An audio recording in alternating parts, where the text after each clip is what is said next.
Hello, good day po sa inyong lahat. Ito po si Edsoy. Ang topic natin ngayon about how to make series and parallel connection for battery. Yan po. Sa mga baguhan pa lang dito, paki-subscribe na lang po para updated kayo sa mga video ko. Marami pa akong i-share sa inyo about sa mga solar setup. Yan po. Ngayon halimbawa meron po tayong solar charge controller na kailangan natin ikabit ng battery. Una po gawin natin na parallel sample na itong solar charge controller SCC na 12 volt, nasa 12 volt siya. Hindi na natin lagyan ng ampere kung ilang ampere yan, basta ang topic natin kung paano natin gawin yung series tsaka parallel connection for battery. Yan. Pag battery pag parallel po, sample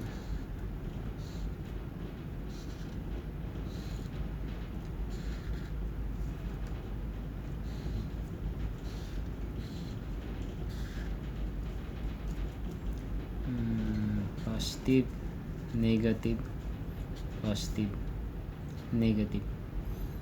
Pag parallel po, ang connection nito ay positive to positive, then negative to negative.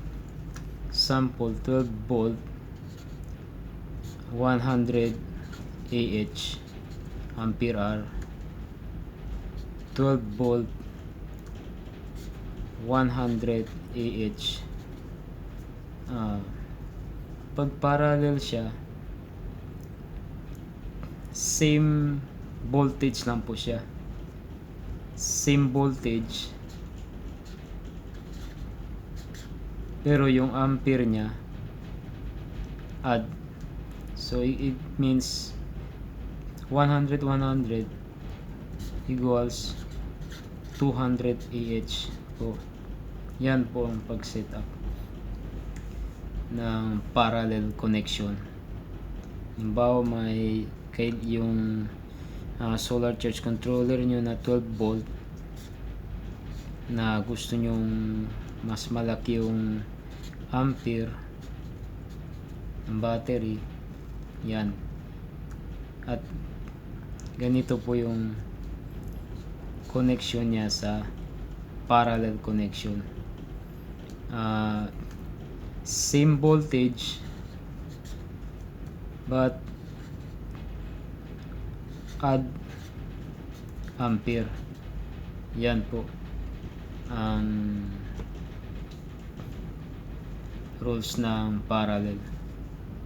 Then sa sa series, halimbawa 24 volt solar charge controller natin, yan,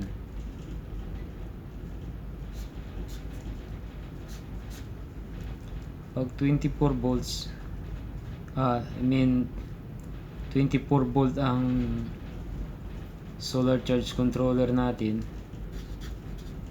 gawin natin na series po yung battery.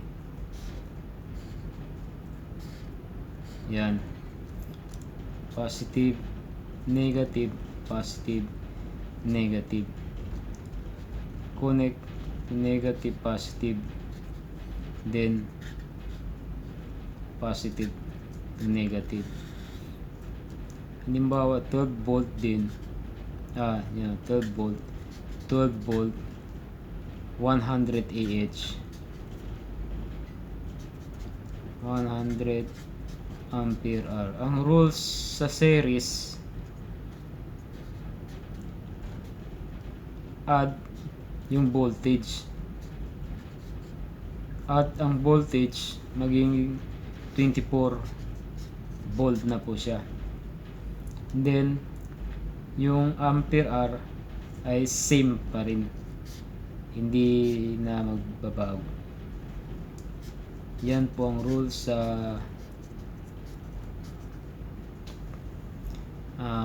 series connection. Yan. Pag series, add voltage, then same ampere. Yan. Then ang parallel naman, same voltage, add ampere. Ganyan po ang pagka-set up rules ng parallel at series connection. Yan.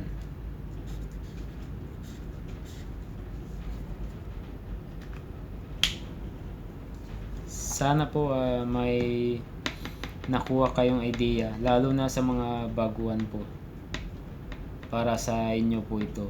Kung halimbawa gusto nyo mag set up ng battery, yan po ang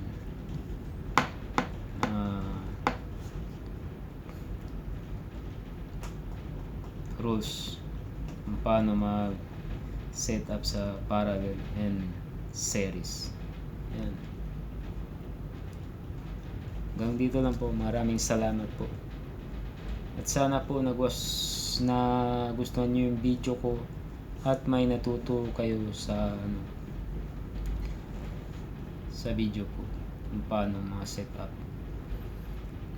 At paki-subscribe na rin po sa channel na to, Edsoy, para updated po kayo sa mga video na i-upload ko naman sa sunod na araw. Maraming salamat po. Hanggang dito lang.